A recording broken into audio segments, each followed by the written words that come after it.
The content you're about to enjoy comes from the archives of The Best You. We're devoted to the very best in personal development, with a magazine and resources dedicated to inspiring and changing people's lives. At The Best You, we work with the world's leading writers and trainers on the evolution of the self, and people whose journeys have been affected by their work and words. For more information, go to www.thebestyou.com.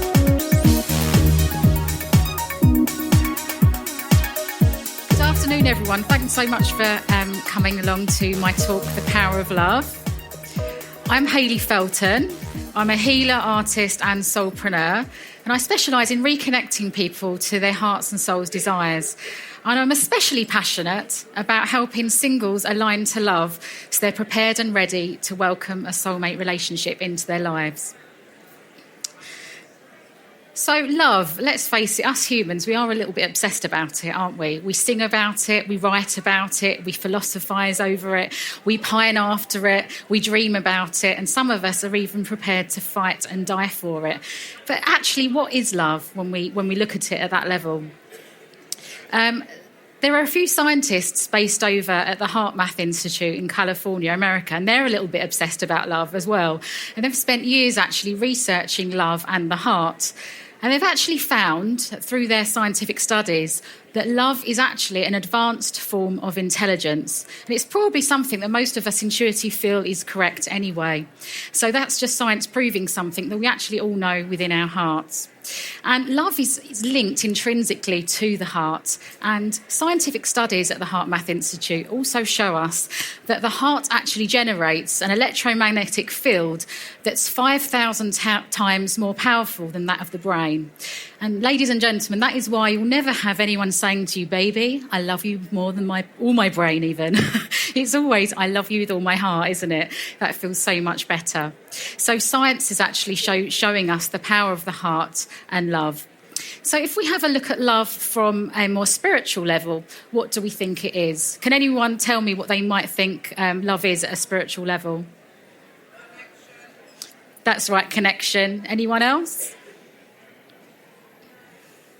Okay, well, from my view in spirituality is that love is actually something that binds us. It actually is connection. It runs through each and every one of us, every plant, life, animal form there is in the planet. So it's actually a powerful force that we can use for good. And when we actually tap into the power of our heart, that's when we can actually make miracles happen in our own lives. And regardless of your religion or what your spiritual beliefs are, love is a powerful energy force that we can co-create with to create miracles in our lives. So why am I so passionate about actually teaching about love and helping singles align to love? So it was actually my journey unsuccessful search to start off with around love and relationships. And it was over 10 years ago now. I actually thought there was something wrong with me because I just didn't seem to be able to attract the loving relationship that I really wanted into my life. And I'm a very sociable person, so I wasn't someone that would just be sitting at home waiting for someone to knock on my door and, the man of my dreams. I was very proactive. Too proactive, in fact. And I actually went on a reality dating series called Around the World in 80 Dates years ago now on Wedding TV. And so you could say I was actually a dating expert. So I had no problem attracting the dates, but I was really, the challenge that I had was actually it going any further in towards a loving relationship. And I know that is a problem that a lot of you face today. And it's actually, I found, it's all about our mindset. It's about hidden beliefs that we might not even realise we have. So that's why I'm so passionate about helping other people get to that place where they're actually ready to meet someone. And one of the key lessons I would say that I learnt throughout my own healing journey is that love isn't something we have to search for, okay? It's actually something that's already within us. And when we tune into that frequency of love, then we become magnetic to it. So you can think of love as a bit like a radio station that's always playing, so it's always broadcasting. So you literally just have to tune in. Let's call it Love FM, for example. So when we become more loving to ourselves, that's one way that we actually become aligned to the love that was within us. And through my challenges around relationships, it's actually through deep inner healing work, through a spiritual teacher called the Love Guru. She was based in America, Blair Allison. And she was actually the catalyst that helped me heal my own heart.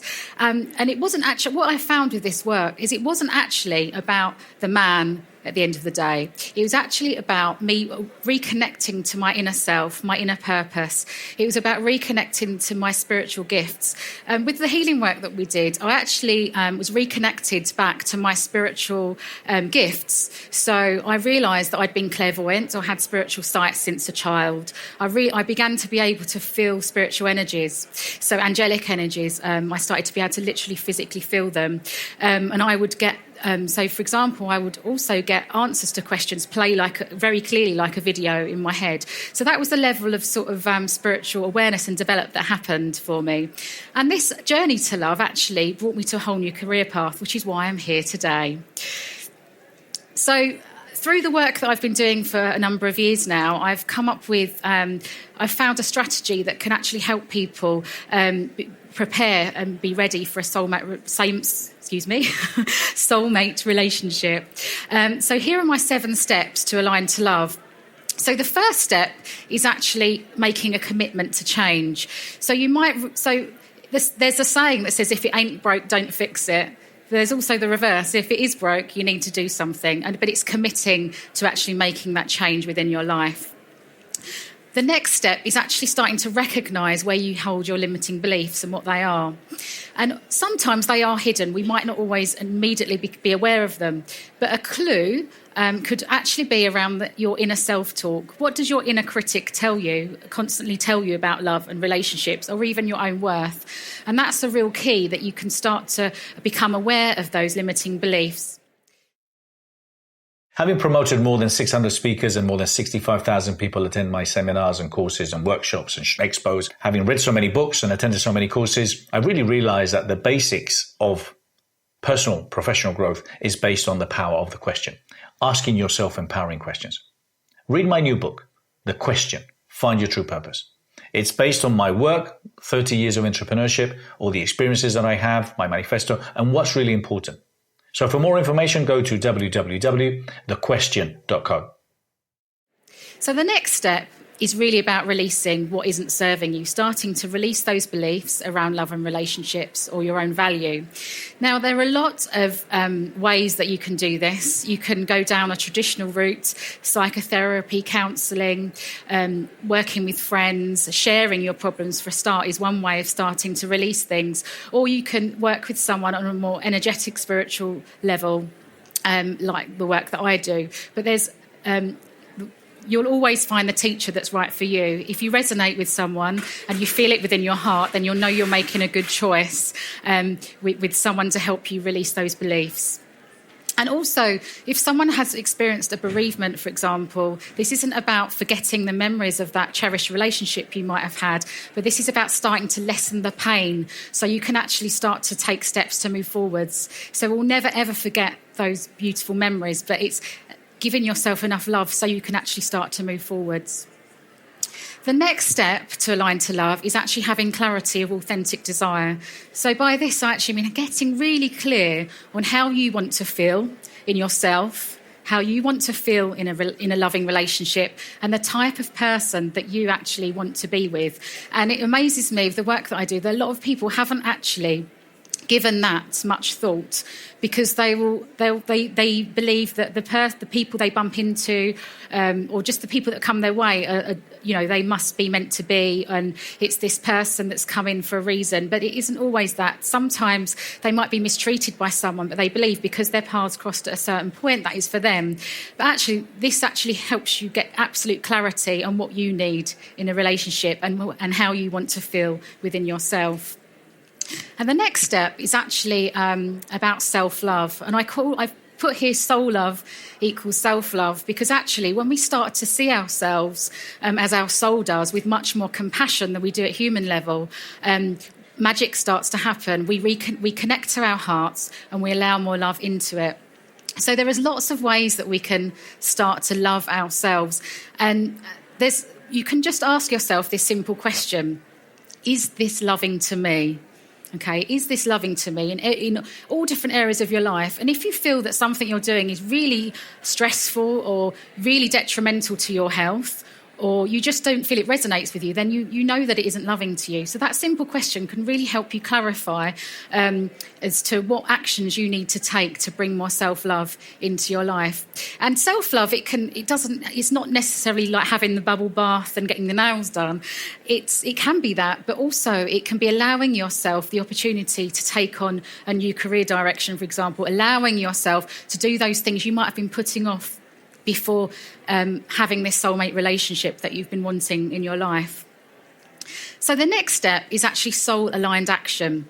So this is where we really start to listen to our intuition. We start to listen to our heart and intuition, and we take actions that are only aligned to that. So, for example, there are a lot of people that will be on lots of different dating apps, being invited to speed dating, invited to this party, that party, going somewhere to an event because they think they're going to meet someone. But actually, going to that event or doing that activity doesn't sit well with them, but they're actually doing that action out of fear. So what I really teach, it's about dating or taking soul-aligned action through desire rather than fear. And if you take this approach, you might be surprised that you might be guided to actually not take a lot of action for a while. And that can feel fearful for people because they feel like they need to be doing something. But actually, this is a much more loving way. You're only taking action when it feels right and aligned to you. So, and things will start to fall into place. And you might be guided, for example, to phone an old friend out of the blue, and you don't know why. I've done this before, and she's actually become like almost a business partner advisor. And I thought, oh my gosh, why am I calling Adele? I haven't spoken to her for like about 10 years, and she'll think I'm a bit balmy. But actually, it worked out that we were on a very similar spiritual path. So she didn't think I was balmy at all. So that's just an example of actually following your guidance, even if it doesn't make sense to you. And the final step in the Align to Love process is actually about divine timing.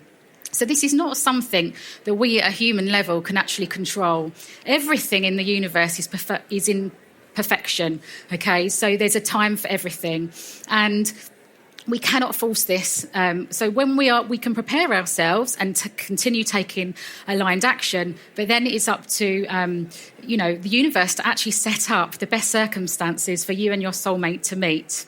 Okay, so you don't have to worry about the how, why, where and when. That will actually naturally happen when you're in a place and ready to meet someone. So there's a little bit of surrender here, and that doesn't mean giving up, but it's just not being obsessed, as we do as humans, about the exactness of things. Okay, so this next section, it's actually an exercise that you can take part in. And I've designed it so whether you're in a relationship or you're single, you'll be able to benefit from this, okay? And it's an exercise that I've called Home is Where the Heart Is. And it's an exercise that I actually channeled or received intuitively when I did a client healing session. So just bear with me one second, just have some water. So if you'd like to take part, please make sure your legs are uncrossed and placed firmly on the floor. So if you just close your eyes for me. Take a deep breath in, filling your lungs with air. I'm really sorry, I'm not going to be able to do this exercise with my throat, so I'm actually going to go on to the next part of... I'm so sorry about this. Oh, if you'd like to know this exercise after the talk, please come and I'll explain it to you. Actually, I'll explain it to you now, the principles of it, and then you can apply it at home. So essentially, you visualise that there's on your heart chakra here in the centre of your chest, there's actually a doorway, okay? And it says, welcome to all forms of love and abundance. And there's a smaller version of you in front of you, this door, okay? And the smaller version of you goes up to the door and opens this doorway at the centre of your heart chakra. You walk in and it takes you into the home where your heart is, okay? So this is your internal representation of your life within your heart area. As you walk in, there's a hallway of which represents your intuition. So you may notice that there's beautiful white light above you, and it's a pure expansion, okay? And you just need to step in and be in that space to actually connect to your intuition, your corridor or hallway of intuition. And you'll notice as you look around, there are lots of other doors, all with different elements relating to your life. There could be your finance room, well-being room, and you'll also see that there's a doorway called love. And at this energy level, you'll want to go into this doorway of love and into the room. And this is then your chance to actually create what you want within this room energetically. So it's your opportunity to use the power of visualization and the energy of your heart to actually create exactly what you want in this area of your life.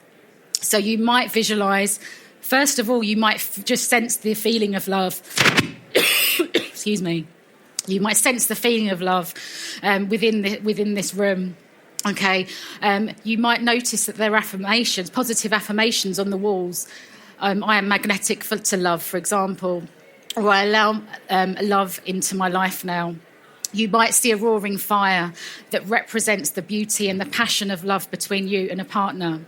And if you're already in a relationship, you might also imagine that they are in the room with you and you practice sending love to each other at heart level, okay?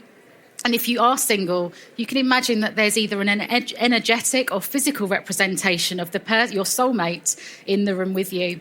And you actually practice sending love and receiving love at heart chakra with each other, okay?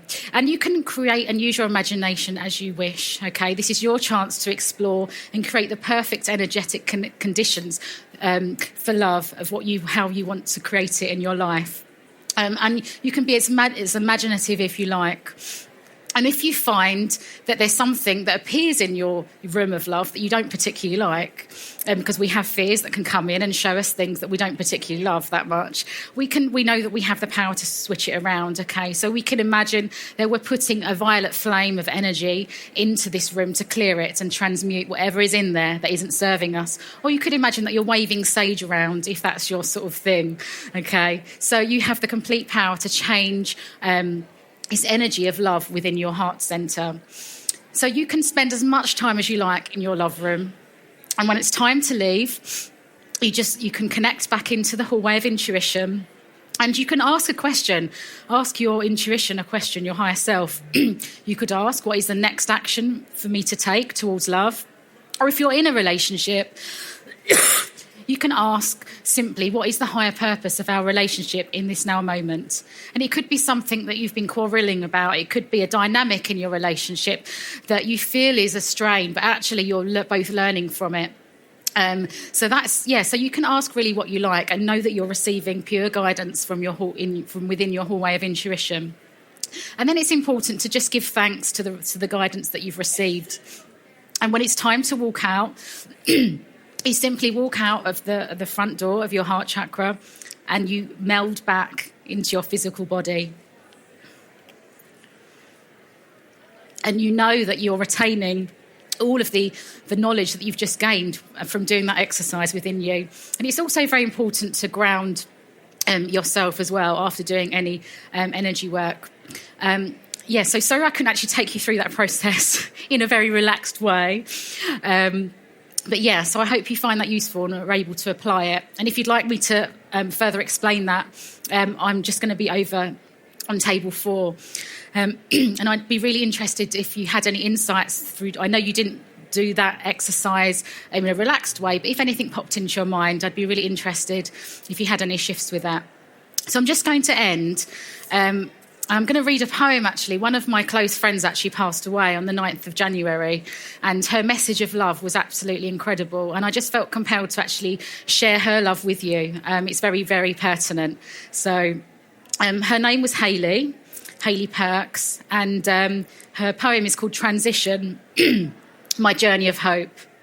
If you're interested in speaking, exhibiting, or getting involved in the largest personal development expos in the world, contact us today at www.thebestyouexpo.com or send us an email to info@thebestyou.co.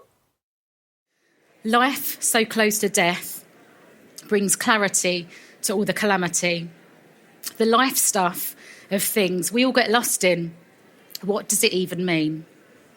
Those awaken know. Those asleep follow. which direction to go. Life, so close to death, gives breath to the now. Time in the present, it's the effervescence. Life, it's true, is a roller coaster. So go ahead, throw your arms up high, around those nearby, and draw them closer. Own it, live it. It's not a rehearsal.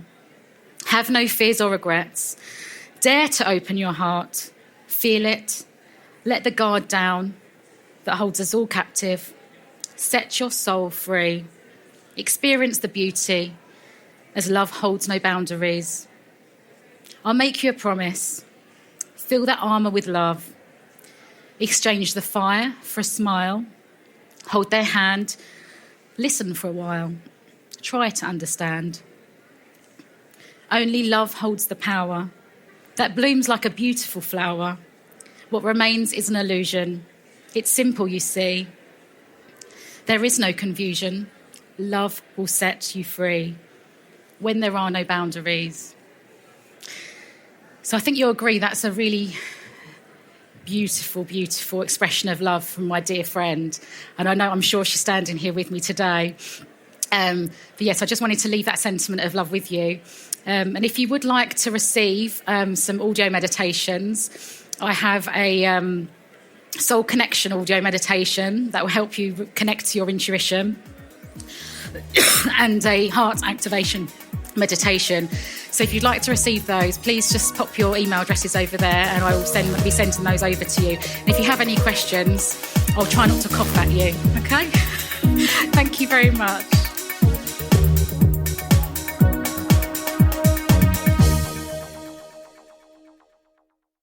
For more information, go to www.thebestyou.co.